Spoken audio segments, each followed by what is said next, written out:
Welcome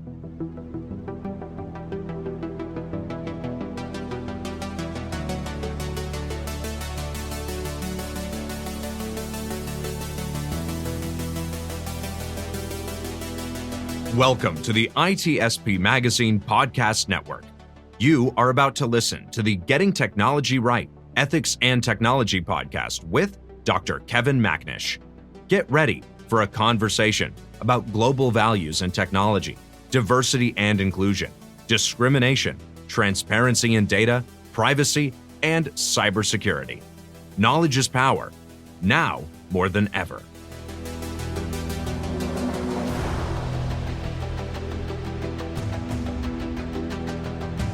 Hello, and welcome to Getting Tech Right, the podcast about ethics and technology. My name is Kevin Macnish, and with me today is Gemma Galdon Clavell, a technology policy analyst who specializes in ethics and algorithmic accountability. She's founder of Eticas, a Spanish technology ethics consultancy, and a senior advisor to the European Commission.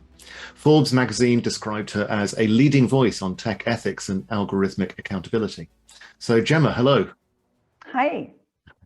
Great to have you with us. Great to be here again. Thanks. So I gave you a very brief bio there, but could you perhaps flesh it out a little bit and tell us a bit more about yourself? Sure. So I lead this organization, Eticas, and I set it up 10 years ago, so way before anyone talked about those things, when there was only a few of us in surveillance studies that cared about the role that technology was playing in more and more social processes. And so for the last 10 years, I've been obsessed with not only having a critical understanding of how technology impacts society, but also providing solutions. It's like going beyond the critical stage to being like, okay, so what would it mean to do it well? So we don't like what all these companies are doing, but what are we asking them to do? It's very clear what they should stop doing, but what should they do, or what could they do? So with that kind of obsession, we started testing algorithmic auditing about 6 years ago already, to see whether it was a good way of inspecting and identifying bias and inefficiencies in AI systems, because we saw that most AI that was being developed often didn't do what it said it did. And it was often also really bad quality systems where engineers had simplified social processes to a level that meant that they were completely useless, or in most cases very, very problematic in terms of the outcomes that they had and the recommendations and the decisions that they were making. So we wanted to see, basically wanted to explore about what to do about this. And so we started auditing those systems and found that actually it is a good way of, if you have a socio-technical team and if you have a methodology that is truly end-to-end, you can improve AI systems and you can ensure that AI works well and that AI does what it says it does. That's really interesting what you say, going back 10 years, which is probably when I first met you, I think, roundabout. Yes. About the academic focusing very much on the critical and not so much on the constructive. Would you say that's still the case in academia, or do you think there is a movement towards being more constructive as to how organizations can engage with AI in an ethical way? I still think that it continues to be a problem. I see a lot of critical voices that don't want to engage with a constructive criticism, and that's totally fine. I respect that. It's just that we need both. So someone has to be the constructive voice, So it's not about making sure that everyone who's critical is also constructive, but making sure that someone is constructive. I completely agree. And so we wanted to kind of play that role and also understand the limitations of, when you are constructive, you get into a much more complex space. Being critical is relatively easy. Because when you are constructive, you have to negotiate your own limits, your own understanding of the legal context or ethics, moral principles. So, it's for me, it's the exciting stuff. And I always like to learn new things. So I tend to get into the complex and difficult things. So I really enjoy working where I work because I do feel that we are shaping the future. I often say that at Eticas, we build the seatbelts of AI. It's like the pieces that innovation needs to be safer. Cars don't need seatbelts to run, but you wouldn't buy a car or sell a car without a seatbelt because you understand that it protects you and that a car is better because of that. So what are the things that AI needs to have in order to make sure that people feel that someone's making their best effort to protect us? And right now, that is not the case. And before there were seatbelts, it was hard for people to think, how are we going to make these amazing things, but also so dangerous things? How are we going to make them safer? Or when someone came up with the first vaccine, how to make sure that you didn't use human beings to test them? Clinical trials, now they seem so obvious to everyone, but at some point, someone had to come up with them. And I think that it is the duty of our generation. Those of us who are middle-aged now, we've gone through the process in which these new technologies emerged, and most of us celebrated them and were not critical until very recently. The 80s and 90s, the whole left was about the possibilities and the peer-to-peer networks and the leveling up of technology, and how the access to lots of spaces that have been protected in the past now are going to become easier, lowering the entry barriers to lots of professions and spaces. And we were stuck, at least the people that I was reading back then, everyone was stuck in this celebratory mode.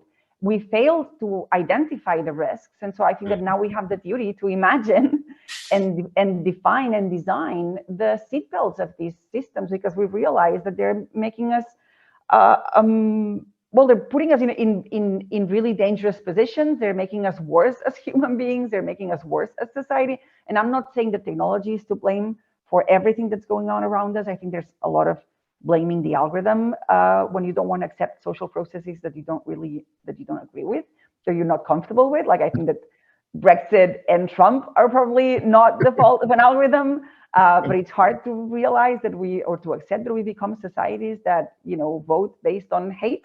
But maybe we should address that and not so much the algorithm. But I think it is undeniable that social media and tech processes are making us question things. And I think that we need to make sure that we have a mature debate around the possibilities and risks of these technologies.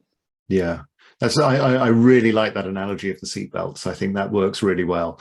And as you say, being of a certain age, when I remember when cars did not have seatbelts, and when they started to become law just in the back seats in the UK, you sort of play them in the front. Everywhere, and you had car makers who pioneered. Actually, the seatbelt was not proposed by the regulator. It was developed by Volvo. So it was the industry, part of the industry, that said, listen, we came up with this. We think this saves lives. They decided to free up the patent, and so not to keep it to themselves. But still, you had another part of the automakers who were like, we don't want to install this. This is costly. People can protect themselves. So I'm trying to kind of create this in the tech industry, because there's good players out there who want to be the ones who put the seatbelts and to create them and free them up for the community. So it's not this,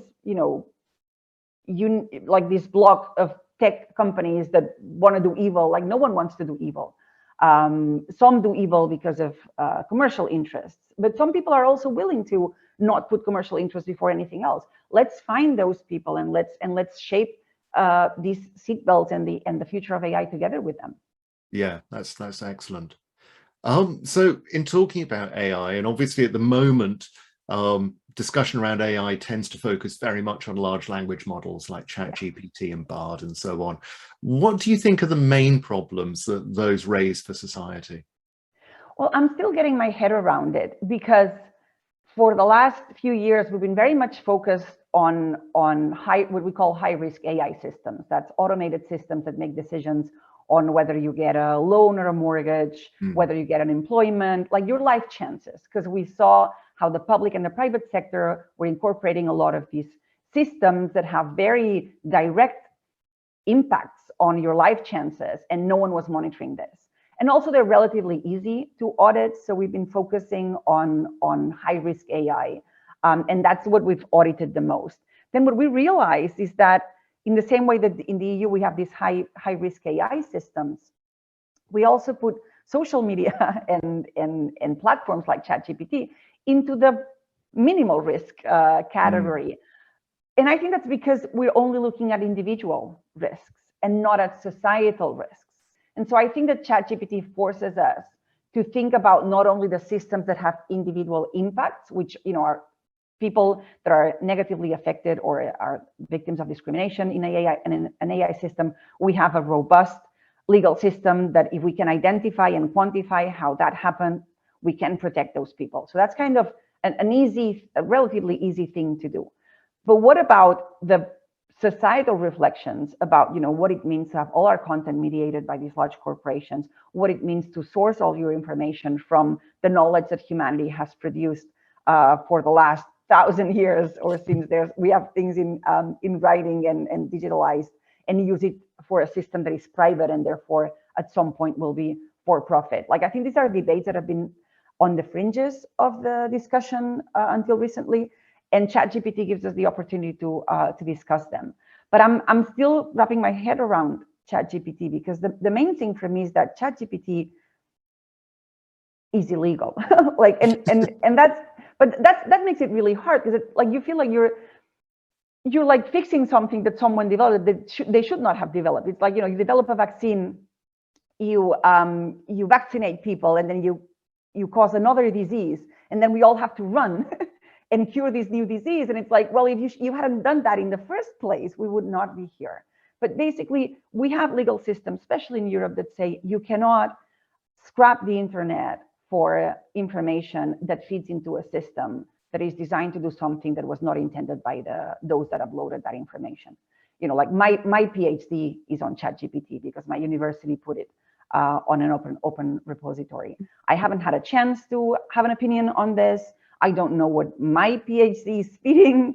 We're already seeing lots of problems with how ChatGPT understands and processes data. There was the case of a lawyer who fights cases against child abuse in the US, and if you Google that person, their name, and the ChatGPT comes up with a biography that says this person is a pedophile, because of course his name has come up in so many media outlets discussing pedophilia that's what ChatGPT understands. So you have an original sin, which is you collected data that you should not have collected, but also you did it in such a careless way that when the DPA, the Data Protection Agency in Italy, says you cannot use personal data from Italian citizens to feed your system, you can't delete them because you don't even know who the Italians are in your system, because you didn't even document the process. So there's so many instances of carelessness, of failure to implement the most basic precautionary methods, knowing that you were developing something that was potentially very powerful, that I just feel bad, and it's wrong to then put the responsibility on the whole world. We're like, we screwed up, now how do we fix it? Well, you fix it, but I just don't think they can. So I'm guessing that it's something we're gonna have to help. But so I think that the whole issue of the training data, and we have landmark decisions both in the US and in the EU. The Federal Trade Commission and the EU, I think it was today or yesterday, it must be today, saying that when you train your data or you train your systems on data that was collected illegally, you need to delete the systems and the data. And that's been ruled out already in the past. So I think that ChatGPT, we need to say, you need to cease operations, delete your systems, delete your data, and let's rebuild something that is legal from scratch, and where we can actually document what we do, we can protect people, and we can come up with these precautionary measures. That's the only response possible, I fear, at the EU level right now with ChatGPT. But of course, the level of understanding human language and replicating something that looks like human language, I think that's a massive step for all of us, and we need to make the most of that. The thing is, how do we do that in a way that is responsible? And so first, you source your systems with data that you have a legal basis to collect. Then you incorporate safeguards. And the ones that I can immediately think of, and again, no one's hired me or created a space for experts like me and you to think about this, so I haven't been able to give it proper thought, but very basic things like attribution. Like, attribution is crucial in terms of making sure that humans can process the information that they receive, but also if some of that processing is wrong or problematic or harmful, that we can go back to the source. If there's no attribution, the source is ChatGPT, then are you willing to take on the liability that comes with you releasing a system where information is not linked to a source?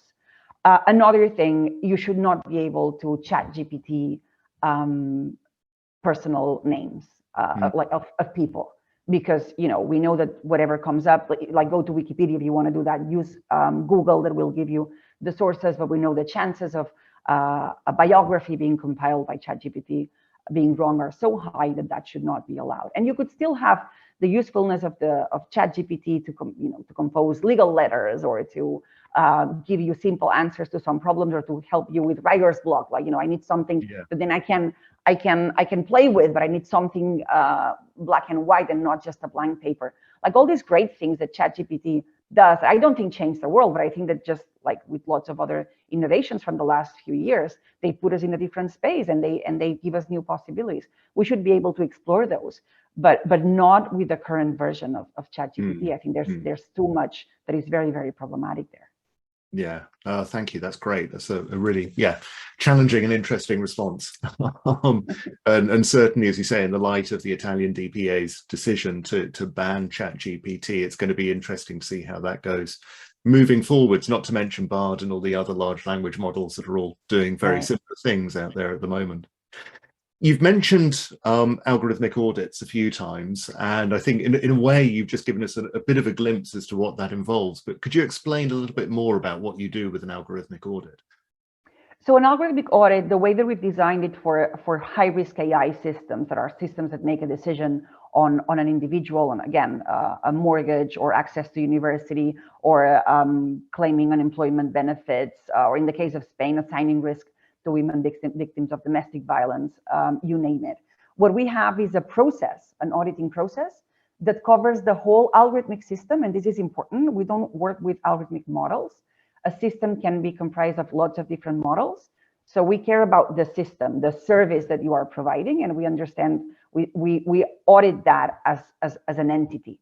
And so we go through the algorithmic system, and we've identified 22 moments of bias and inefficiency. So 22 times when things can go wrong, but also when we can incorporate mitigation measures. And that covers not just in processing, but also pre-processing and post-processing. That means that our first moment of bias is techno-solutionist bias. Right. So we look at, could you do this differently? Are there any non-technological or technological means of getting to the same result, but without collecting personal data, for instance, or without using a system that incorporates information without human supervision? Like, could you use something that doesn't have machine learning and it's just an actuarial system? So kind of assess whether what the problem that you want to solve, like I want to assign mortgages better, is actually best achieved by or through using an AI system. The second one is selection bias.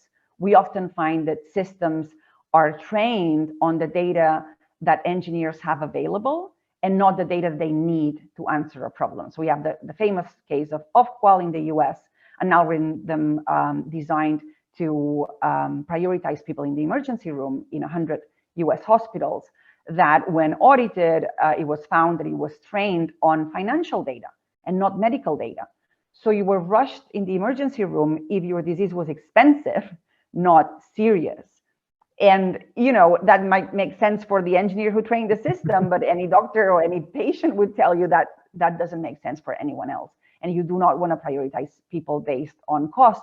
You want to prioritize people based on medical issues, because that would mean someone with a cancer would be rushed into the hospital because a cancer is likely very expensive to cure and it's a long process. And someone with a heart attack would maybe wait for hours because it's something that can be relatively cheap to cure. That's plain wrong. So we see a lot of wrong decisions that stem from this selection bias. So we look at what is the data that has been used to train the system, and then of course historical bias. and a whole like a long list of 22 instances of bias, all the way to automation bias and implementation bias. That is the bias that humans can have when an algorithmic diagnosis or solution has been given to them, and then they have to implement it or communicate it to the end user. So this allows us to have an idea on how the system works, see whether the system is doing what it's supposed to do, seeing whether the data is also doing what it's supposed to do, making sure that we minimize the data, that we use the data that we need in order to solve a problem, that we have the indicators in processing, that we choose the model that we need, that we make sure that the model is not designed to eliminate outliers. That happens a lot in risk systems. I often say, like, if you use AI to automate how mortgages are given, on day one, the system will discriminate women because we are underrepresented in the training data sets. You would probably, statistics tell us like 10 to 20 times less services that women receive from banks because of the historical discrimination, but that's going to be on day one. On day 10, only men with stable jobs will get mortgages, because these systems are designed not only to capture existing discriminations, but also to make the average the only sample that you don't assign risk to. So what the system does, the way that it discriminates women in the case of mortgages, is by assigning us more risk because we are underrepresented in the training data. But the system tends to want to eliminate risk. So over time, we disappear from the sample. So again, we want to make sure that these outliers are respected. You know, we don't need to receive more mortgages than men, but we certainly want to receive as many mortgages as men do, or not be assessed based on our gender, but based on our actual possibilities of giving that money to the bank. So that's what we do in algorithmic auditing. That's when we do what we call second-party auditing. That's when someone who develops or implements an AI system hires us to do that and to give them additional safeguards that the system works well. Another thing that we do is we do third-party audits, adversarial audits, when we team up with a civil society organization that feels that their members or constituencies are being negatively impacted by those systems, and together with them, we reverse engineer systems that impact them. So in these cases, we don't have access to the data, we don't have access to the code or to the development team, but we have access to impact data in lots of different formats. Sometimes we can scrap data, we can do sock puppeting, sometimes we interview people, depends on the system and the availability. But we've done that with women victims of domestic violence in Spain, whose risk is assigned by an algorithm. We work with taxi drivers in Europe to look at issues of illegalities in terms of competition law, labor law, and consumer law, to see whether the algorithms used by Uber, Cabify, and Bolt, the major players in Europe, comply with this legislation. We are currently working with people who have Down syndrome to develop statistics on how facial recognition may be discriminating against people with Down syndrome and other neurodivergencies. So basically, when civil society comes up to us, we have a fund that we can use to work together with them and understand how these systems work. And here, again, we have a different methodology. That means that we do a feasibility assessment. We look at the data that is available, either in academic publications, whether we can interview people, whether we have access to users, whether we can intervene in the system and scrap data or incorporate fake data in the system. And then based on that, we come up with a report that points to potential instances of discrimination. The main difference between the second party and the third party is that in the second party, our data is hard data, like what we find that's, if we can quantify discrimination and inefficiencies and say that's the way it is. With third party auditing, we do a guess, like a very robust and backed up guess, but because we didn't have access to the system, we could not verify it. So it's more a hypothesis than a fact. Okay, no, that's fascinating. I do agree. I think your third party auditing particularly is, probably unique as to what you do there as a civil service opportunity. But it's so important, and what we find is that in the process, we're building capacity with these civil society organizations so that they understand how these systems work, and then in the future, they don't need us to help them understand these systems, but hopefully they can develop their own capacity. I just think that any CSO out there is going to have to incorporate the technological aspect to everything that they do in terms of advocacy, work on the ground. Like they're going to need literacy, like tech literacy skills and understanding how these systems work. And we find that through this process of reverse engineering systems, we're creating so much awareness and knowledge in those organizations that it's something that's very worthwhile doing. And I encourage anyone to do it. We will publish a guide on how to do third-party algorithmic auditing in the next few weeks to help others do this, because we just need everyone to be auditing the systems that impact their lives or the lives of those around them. Yeah, no, that's great. And wonderful to make it publicly available as well. I think that's wonderful. So what do you think motivates, well, I say, what do you think? What does motivate companies to come to you as second-party companies, other than a fear that you might audit them as a third-party company? I often say that we work with pioneers. Like, we are beginning to see legislation in Europe and the US that incorporates a legal requirement for auditing, but it's still early days. I think a lot of companies think they can get away with not doing anything until it's really mandatory, more mandatory than actual law.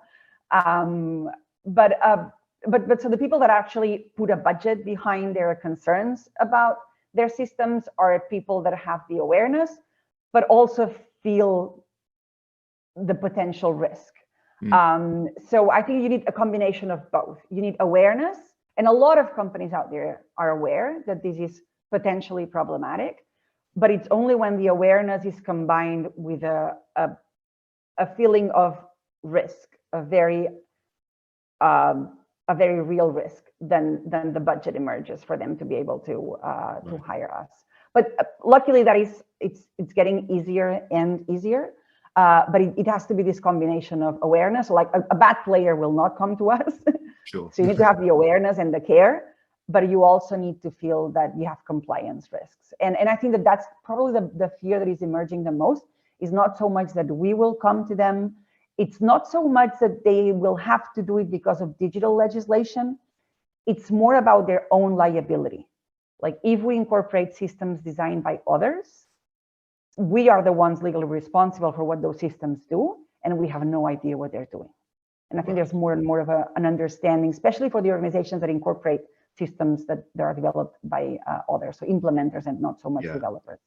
Yeah, that's interesting. That's something that we've seen in our research as well, is that a number of organizations that don't take procurement that seriously at the moment. They don't seem to have the ethical guardrails in place, and they're just buying stuff in, as you said earlier, just taking it at face value as it's sold to them. And then, yes, the risk potential there is huge. Yes, and I think there's more of an understanding of that. And I think there's been an awareness of how tech procurement is broken. And it's been broken for a long, long time. We've been making bad decisions, and a lot of the problems we have with data protection stem from this. Like you buy a system from a third party to organize your backend, and then you realize that the personal data is not secured as it should be. And I think that the industry has been kind of trailing along, but with AI now, this is becoming unsustainable. My main issue is that we need to go back so much and so long to start fixing these issues, that it's going to be, because we didn't do things well from the beginning and on time, it's going to be a lot more complex to address now. But I guess it's better late than never. Yeah. So as you say, if the awareness is broadly there, then is it a matter of just helping people to understand the risk, or is it a matter of upping the risk that would get them to engage more with ethical guardrails, ethical movements? I mentioned before how with seatbelts it was Volvo that came up with them. I think that's the main piece that we are missing. What do you have and I have a lot of experience both with the industry and with policymakers, and I see how much the debate is, or the spaces for them to collaborate don't really exist, or the spaces for them to understand one another. So you have the industry saying, regulator, you're not clear. The regulator saying, industry, I've laid the principles very well. I've told you what to do. Now you go and do it. And it's like one blaming the other. And I think we need something in the middle. It's like, okay, I'm taking your concerns into consideration. Policymaker, I understand the principles that you want to protect and that you're responsible for protecting. And I think this is one way of addressing this. And it's like, again, it's like Volvo saying, policymaker, you care about safety. Industry, we also care about safety. Maybe seatbelts are a reasonable thing to invest on. Unfortunately, the industry has not played that role. The industry has not been forthcoming in saying, maybe we could do this. I think that's due to a combination of things. I think that technology is inherently socio-technical. Personal data is data from society, and all tech that is developed today is developed solely by engineers and tech people. And I think that in order to understand the social impact of your technology, you need that knowledge. So I often say, it's like trying to build a skyscraper with only plumbers. You may have the best plumbers, but a skyscraper is a risky thing. You're going to need plumbers and electricians, and you're going to need architects, and you're going to need a plan, you're going to need painters, and a lot of people to outsource things from outside. And you may be the best plumber, but you cannot do it on your own. You cannot build something complex if you only know about plumbing. The same thing with engineers. They can be the best engineers, but unless they understand that they need others, and unless they're the best at also talking to the others, like communicating with the electrician, that's what I need from you, you will not be a good plumber. And I think that we need to be very clear about this. AI is inherently socio-technical. It is fed by data that comes from society, from human beings that don't act rationally all the time. And that's the beauty of us, but that needs to be incorporated into those systems. And understanding this needs to be part of the designing of the solutions. And I think that the industry has not been forthcoming because they didn't have the teams that could understand where the legal regulations came from and how to build those seatbelts that we need. So at Eticas, we're trying to, very humbly, we're trying to do this, trying to understand and hear everyone and be like, okay, so we think that algorithmic auditing covers the last mile of enforcement that both regulators and the industry are concerned about. We have the regulations, we have the standards, we have all of that, but then the impacts of AI are very much contextual. How do you understand what actually applies to your system? Well, let's use the audit. The audit is a dynamic methodology that we can change. It's not fixed like a law. It's not fixed like a standard. It allows us to play with what you have, the potential impact that we identify, and fix them in the context that you're working on. So it covers this last mile of enforcement that we've been struggling with since GDPR in 2016. But I guess we need more Eticas or more teams that are saying, okay, let's put something on the table. Would this work? Is this something that would solve some of the problems that we have? And auditing for me is the main tool in that process because it's the most complex tool.